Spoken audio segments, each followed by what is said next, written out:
কিয়ামতের মাঠে আল্লাহ সুবহানাহু ওয়া তাআলা বান্দাকে কাছে ডাকবেন, ডেকে তার সামনে তার গুনাহের আমলনামা তুলে ধরবেন। এরপর আল্লাহ প্রশ্ন করবেন, আফতা যানবাক, তুমি কি তোমার এই গুনাহগুলো স্বীকার করছো? আমার ফেরেশতা কি ভুল লিখেছে? সে বলবে, লা ইয়া রাব্বি আযনাবতু ইয়া রাব্বি, হে আমার রব, ফেরেশতারা ঠিক লিখেছে, আমি এই সব গুনাহ করেছি, আমি সব করেছি। ফেরেশতারা ভুল লিখেছে, লা ইয়া রাব্বি, ভুল লেখে নাই, ঠিক লিখেছে। তো তোমার কি হবে বলো? মালিক, আপনি আমার রব, আর আমি আপনার গোলাম। আপনি যদি আমাকে ভালোবেসে দয়া করে মাফ করেন তো মাফ পাবো, আর আপনি যদি শাস্তি দেন তো কিচ্ছু করার নেই।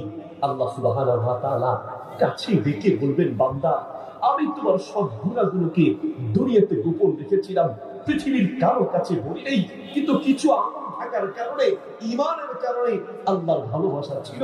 আল্লাহ ডাক দিয়ে বলবেন, দুনিয়ায় তোমার দোষগুলোকে যেমন গোপন রাখলাম, আজকে কিয়ামতের মাঠেও তোমার দোষ, অন্যায়, পাপগুলোকে গোপন রেখে দিলাম।